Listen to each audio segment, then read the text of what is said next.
What's going on, everybody? Welcome back to another episode of Walk-Ins Welcome with your host, Nick and Michael. Glad to have you this week, and we're going to be talking about some fun things all about inbound and outbound marketing. What's the difference? What are the pros? What are the cons? All the things. What's up, man? Yeah, and this topic actually came up because we'll be talking to a college class a couple of weeks from now. Yes, we will. It's coming up quick, actually, and we were discussing topics around it, and then this topic kind of came up in discussion because the class we're talking to is a digital marketing as social media focused class, and they have to do strategies. And we're like, well, this is strategy. Absolutely. And this is something, it's so funny because inbound and outbound marketing is kind of a, like, not buzzword, but just something you hear a lot of conversation around, and you assume you know what it means, but you probably don't fully know what it means. I know, like, I'm sure people have heard, like, HubSpot, like, they have a big push on inbound marketing. Like, that's a big thing for them.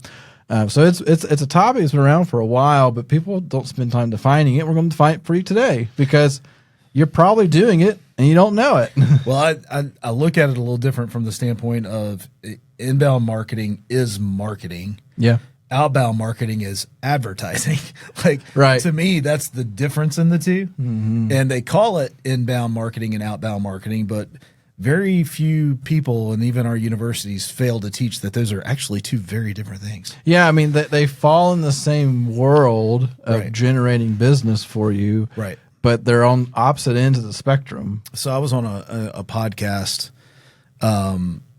a few weeks ago. I think we posted it on here last week or something. Well, yeah, I think we posted it last week. Anyway, one of the things that I had brought up on that podcast is we were talking about inbound versus outbound and how so many people want to just have people calling them all the time. And and just like they never want to make any effort and they just want everything to come to them. I'm going to debunk some of that today, but the question that I asked Jonathan on that podcast is, why do people feel like they shouldn't have to pay to get their marketing? And I'm not talking about agencies. I'm talking about like pay for postage or anything, pay for TV time, pay for radio time. They just want everybody to come to you. We'll show you how to do that today. Well, but still. And it's the myth of if I build it, they will come. Right. No, it's more if I build it and market it, they might come. That's right. Right. I kind of look at marketing is the DIYer. And advertising is the DFY, like the done for you type. Yeah. You know what I mean? So anyway, we're going to talk about that. We're going to be covering approach, targeting, content, engagement, permission, timeframes, and costs. Those are going to be the areas that we're going to discuss. And really, so fancy, isn't it though? Hey, I worked really hard on this episode for about 30. I'm just kidding. For about 34 seconds. Hey, I actually knew I knew what I was. It's all about how you prompt ChatGPT. You've been working on this for 12, 15 years. I really have. This was just helping me organize my thoughts really more than anything. There you go. Let's kick it right off and let's talk about approach. So essentially speaking, we'll just go back and forth on this, Michael, as far as how we lay this out. So inbound marketing is a customer-centric approach, and it really focuses on attracting the potential customer by creating valuable content that points back to you, really, and organically bringing them to you, organically having your phone number show up or your information show up on the internet, or you magically answer questions they may have and it gives them a good experience, but they're not even a customer yet. Yeah, that's right. And just providing a massive amount of content, information, and value. I would say it's kind of like becoming the expert in your area. That's right. We have that mentality preached to us quite a bit as an agency to help attract our potential clients. We become the subject matter expert. Right. And like part of the reason, right now, technically speaking, this podcast is inbound marketing. This is inbound marketing. Yeah. Correct. At the end of the day. So we do believe in it. Yeah, we believe in it. We practice it. It works. Outbound marketing works as well. We're doing that as well. Yep. And but inbound, like we are creating value and people are benefiting from it from some degree or experiencing good things from it, then who may actually become a customer later. Right. So that's the idea. And it's interesting because we'll talk about timing and everything, but like this takes a long time to get it right. And we are going to talk about timeframes. Yeah, for sure. But it also, we know this just from working SEO for our clients, like it takes a moment to get going, but once it's going, it's consistent. It's very consistent. That's right. Yeah, and absolutely, we will talk about that. One is a. Oh, I'm trying to think of the word. Like, Outbound is pouring gas on a fire that burns up quickly. That burns up instantly, and it's gone. Like, you get this huge ball of fire, and boom, it's gone. It's an atom bomb, right? And it'll lay waste to everything, right?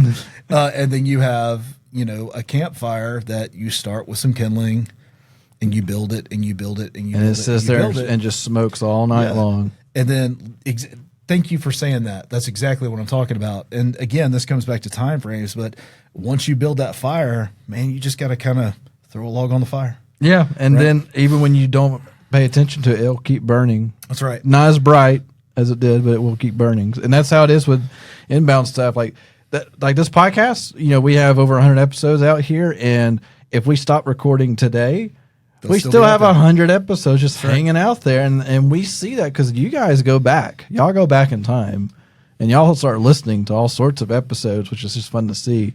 But that first episode that everybody likes to listen to, that was recorded like 2 years ago. Yeah, the favorite episode is the Front Desk Advantage, and that's been a hot minute. Yeah, and that was one of our first top 20. Anyway, so that's the inbound, is creating content that's going to constantly be bringing back to you. All right, the outbound approach is going to be running ads. Essentially, it's the advertising piece of it. I'm taking my message and I'm pushing it out to the world. They didn't ask for it, but dang it, they got it. Yeah, they weren't looking for you, but they tripped over you. Right. So the best way to say that is interruption marketing is the way I like to look at that. So Google Ads tiptoes on the line there a little bit. Yeah, because they're looking for you, and you used an ad to kind of build up past the groundswell, if you will. Yeah, like Google Ads is more of they weren't looking for you, they were looking for what you offer, and they found you through an ad. That's right. They still don't really know anything about you. They haven't been through all of your content. They just happen to be looking for what you have. And they don't even know your name. Yeah, and they paid for you to show up, which is beautiful in the urgent care space for sure. Yeah, we see profound effects with Google Ads. Right. So, all right, the next thing that we're going to talk about is targeting. So, inbound marketing targets a specific audience through keywords. Yep. Right?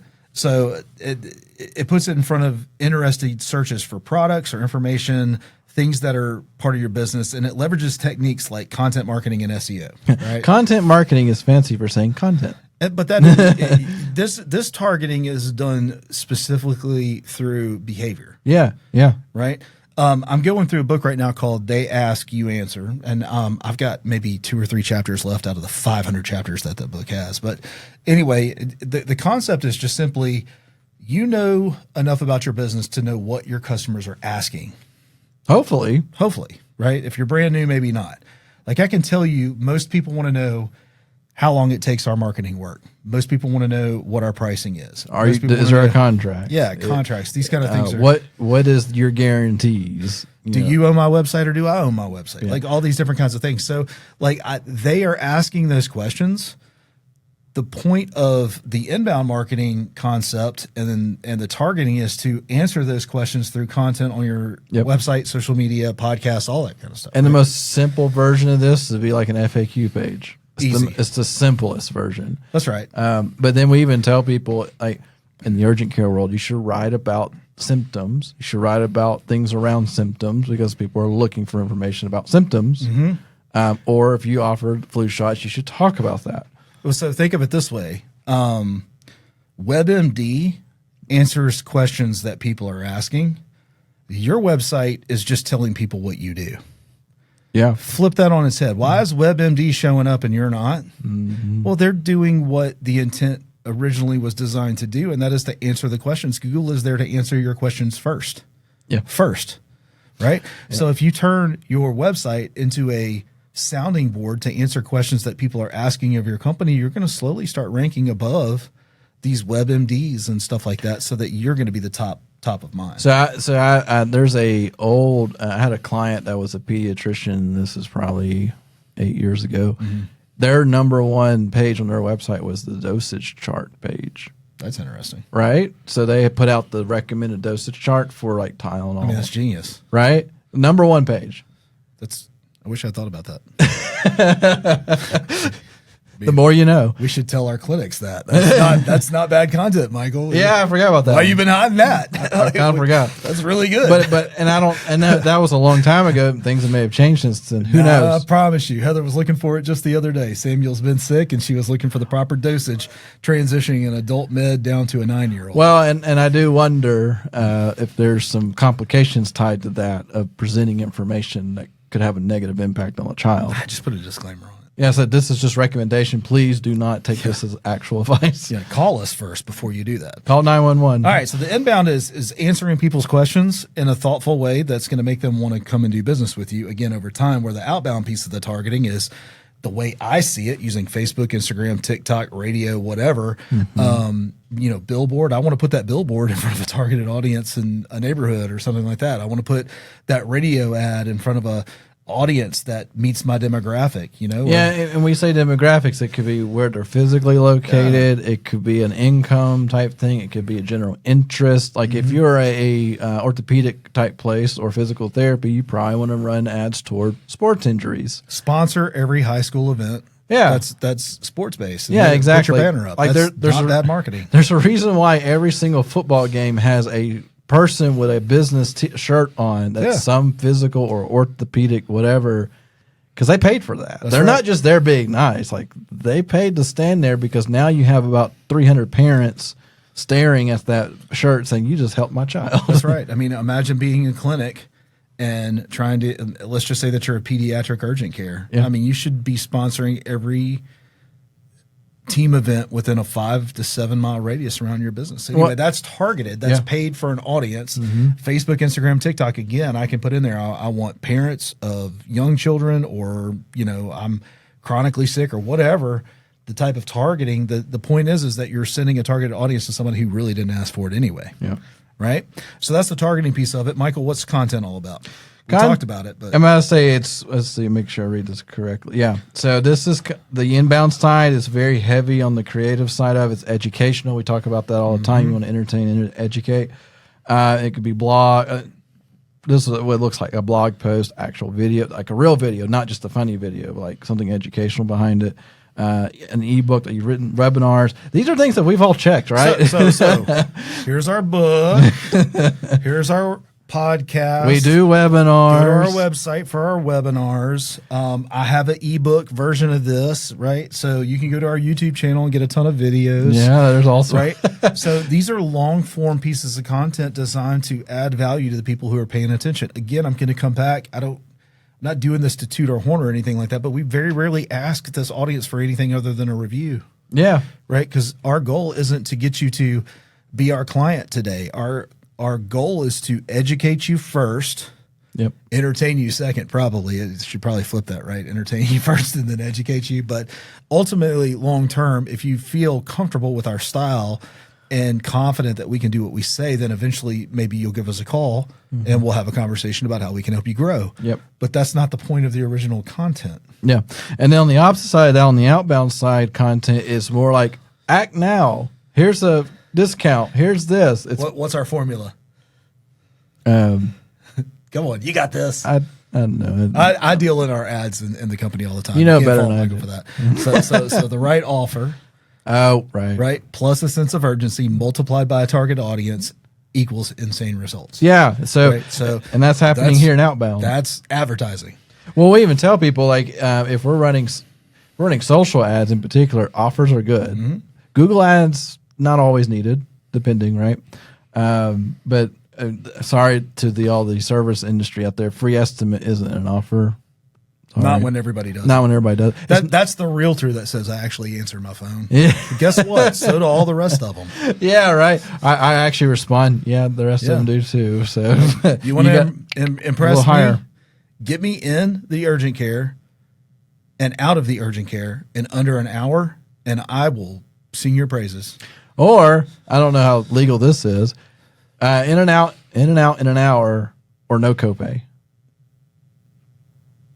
I wish that was a thing. That's like a $40 to $60 offer, depending on I kind of copay. wonder because it's insurance related. Like, a roofing company, we've worked with them. That's why I don't know if it's legal They or not. can't pay your copay legally. They can't do it. Now they can discount their roof a certain amount, but they can't. They could discount their service. That's what I'm saying. They could discount the service. Hey, urgent cares. I want to know. Is this legal?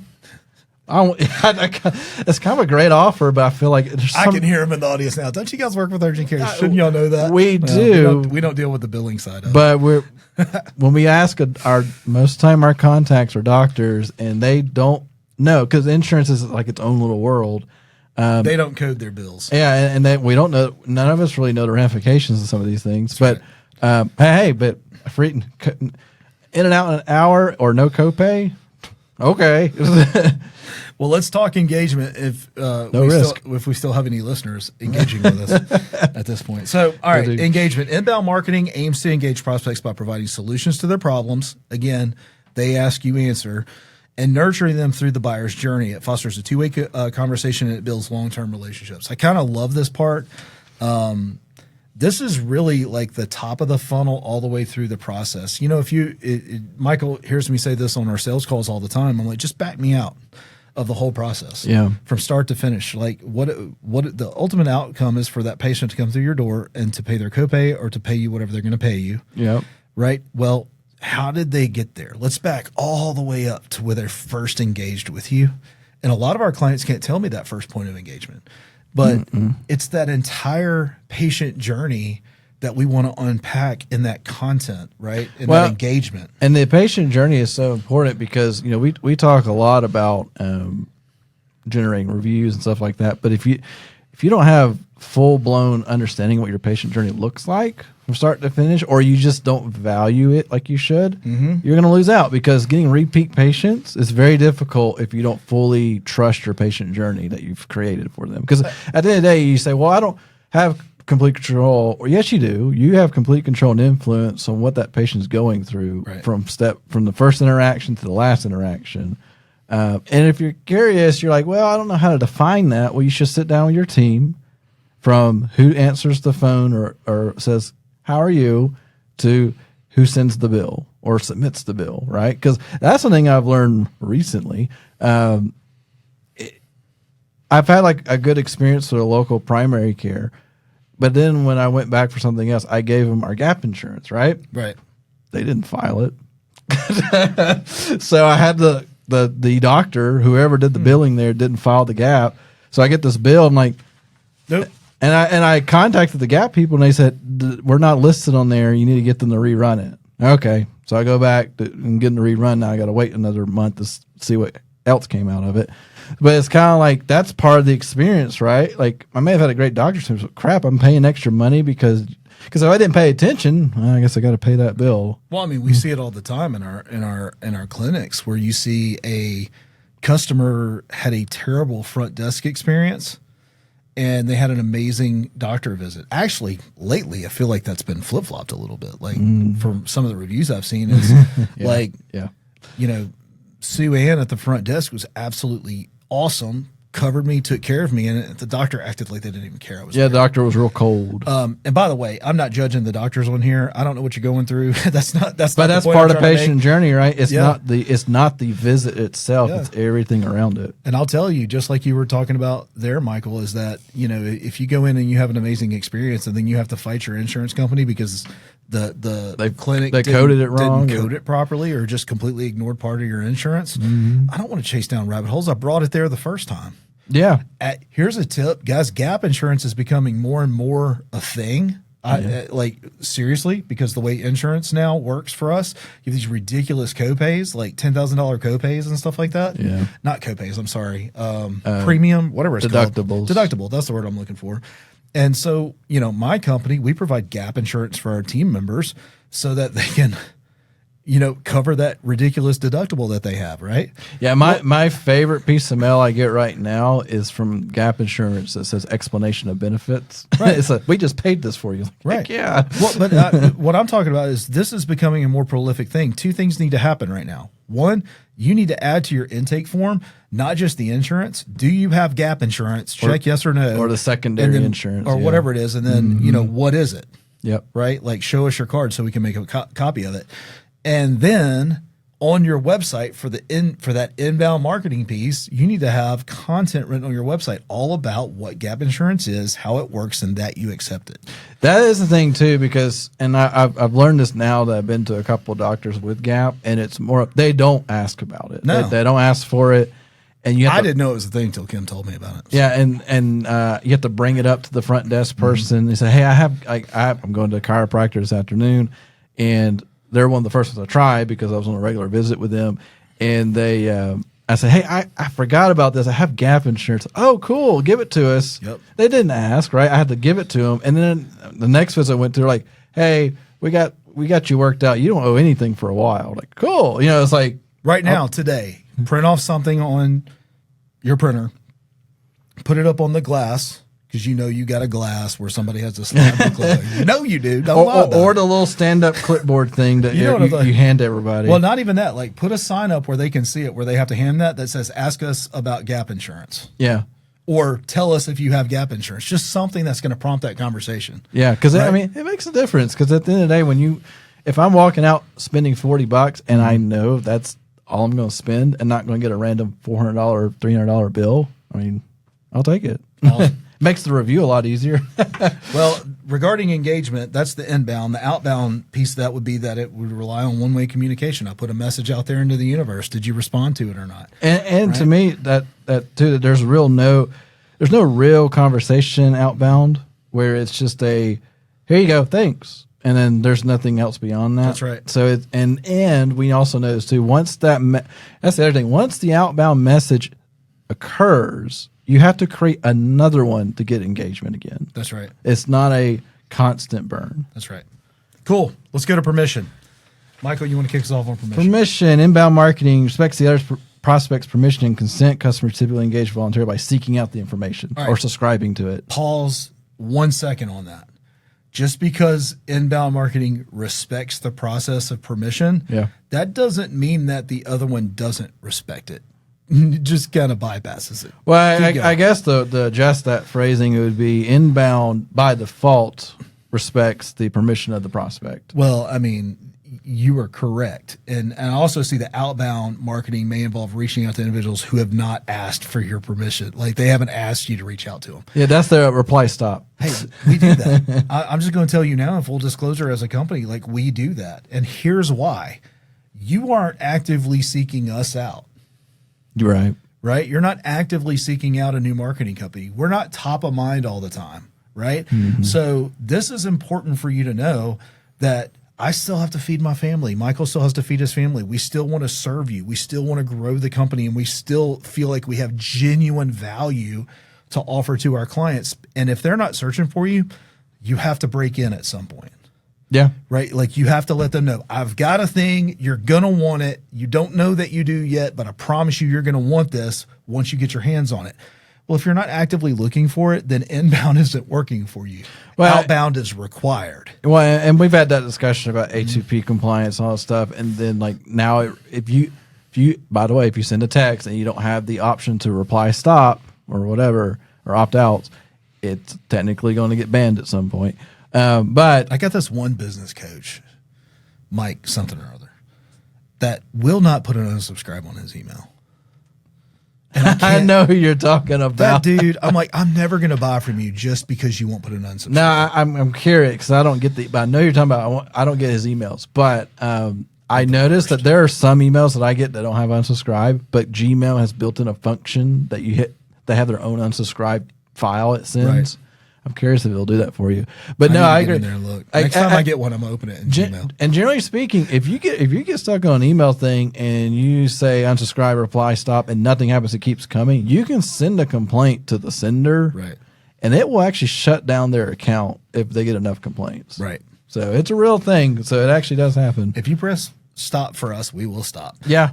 Anyway, going back to the permission. All right. So inbound is people that are developing a relationship with you digitally by seeking out the content that you have because they have questions about what's going on. You have solutions, and the more you're able to solve their problem and explain it in an educational way to them, the more likely long term they're going to continue to do business with you or begin to do business with you. Well, and you can make the argument that on the permission side, you are giving them permission to look at your stuff. Correct. You're putting it out there. But so now it's like, unless you put it behind a paywall, like a lot of people will create online courses, well, you got to pay to get access to that information. Right, exactly.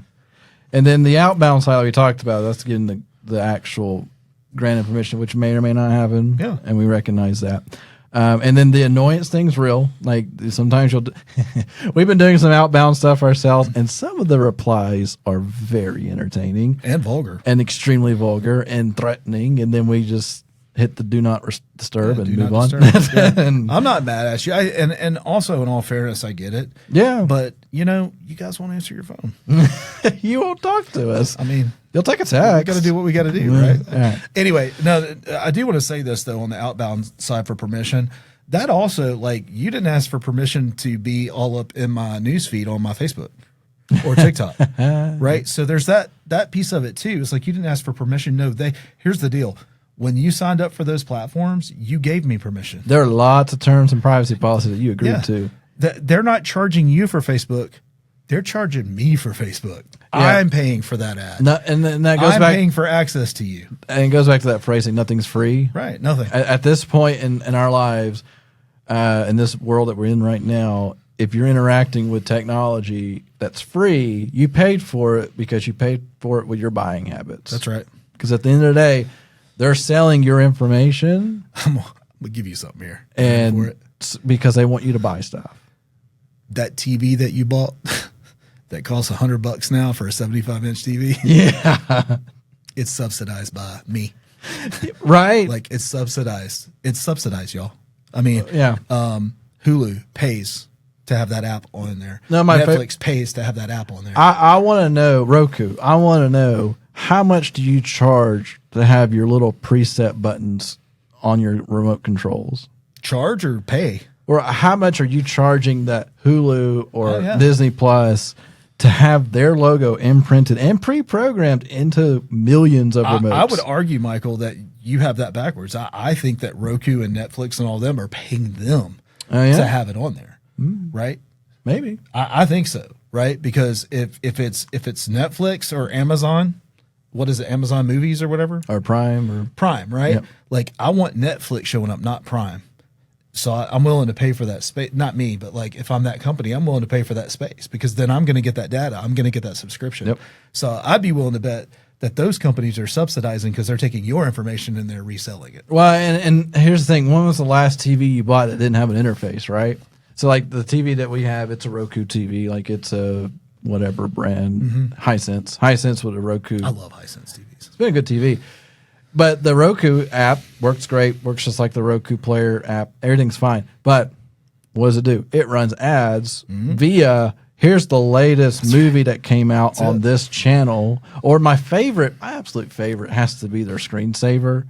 And it has the different movie plots and like billboards inside. I love it. But that didn't happen by accident. No. Somebody paid for that somewhere. Oh, they did. It's subsidized. That's how that TV, again, you go back to the cost of TVs. They used to be $3,000, $5,000, $10,000 for a big TV. Yeah. They're $20 now. Yeah. Literally. You can go buy one for $150. I was in Best Buy the other day and they had an 85-inch TV. 85. For like $900, right? Yeah, it was like $1,000. Yeah, it's nothing. And 5 years ago, we used to kill each other at a Costco the day after Thanksgiving. You get that $500 TV for a $2,000 big screen TV because that was a good deal. I saw some TikTok. It was $19.99 New Year's Eve, whatever New Year's celebration, and the guy's on his I guess camcorder recording, not a cell phone, right? Just murdering. And he's going down in the basement. Hey guys, come check out my new LCD or plasma TV. Oh yeah, and they walk up to, I think it was like a 32-inch plasma, so which is like yay big, right? Pretty small. And they're like, "Oh man, look how crisp and clear that is!" And it's some concert playing, and somebody's, "How much you pay for that?" He's like, "Oh, it was about $7,000." That was a camcorder up on his shoulder. Yeah, he's like walking around the Panasonic. All right, time frames are pretty straightforward. Okay, we were just talking about it with the analogy of a fire. Right. Yeah. So inbound marketing is a slow burn. It's going to take time to build. You got to get the right wood. You got to feed it, nurture it, feed it, nurture it, feed it, nurture it. And arguably, you got a fire. And arguably, when we say slow burn, we're saying months to years. Months to years. Like, we've been hacking away at this for years. Yeah, like our content generation for Patient Care Marketing Pros is 2 years in. That's right. So, and it helps. Every bit helps. It's not like magic, right? And there will be some random piece of content that we're like, that's whatever, and people engage with it. That's right.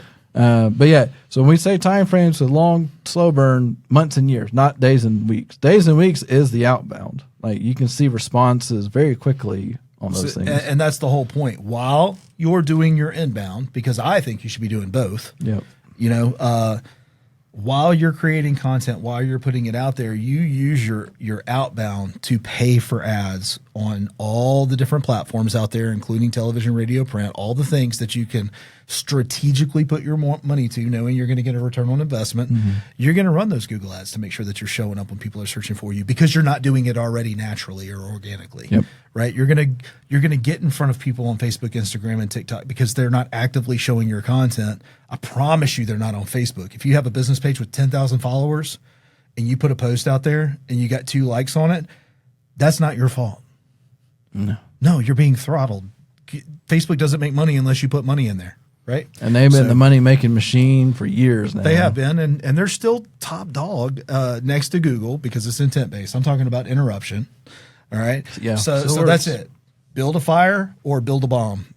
The bomb's going to blow up. It's going to cause a huge explosion. Lots of oohs and ahs. Yep. All of that. And it's going to go quick. Right. Yep. The slow burn is great for the long term. One is to help you get there while you're building that groundswell. Cost. I'll say, in the words of Jeff Foxworthy,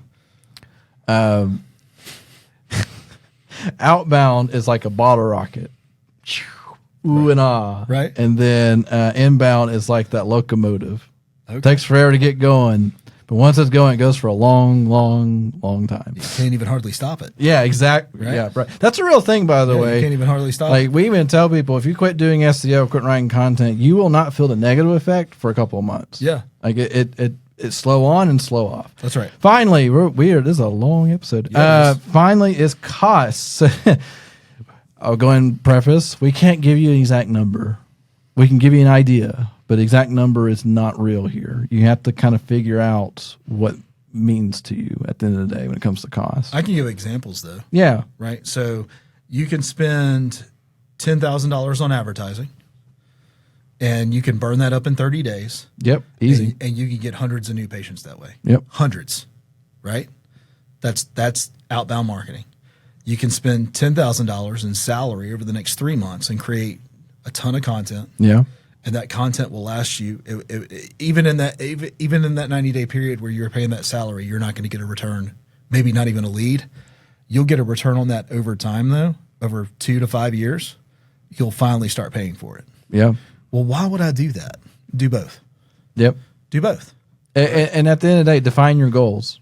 Like, where are your needs in your company right now? Because, and that's the thing too. That question comes up. If you say, well, this year it was just like last year, no difference. What'd you change? Nothing. Huh. Why don't you make a change? I'm going to try and make this a little bit more simple on this for you from content perspective. Just mentally think about how long ago you had your website built. Right? You took all that time, energy, and effort. You made sure that the content was correct on there. You were thoughtful in how you described all of your services. You were thoughtful in the content that you're putting in there around your services that you provide, the insurances that you provide. Made sure that it was all organized properly. Were thoughtful in the domain that you purchased. Made sure that it was indexed properly. You're doing all of these things, right? And that website is most likely still serving you today. Oh, yeah. It's still converting, right? You did the work how long ago? When's the last time you thought about updating your website?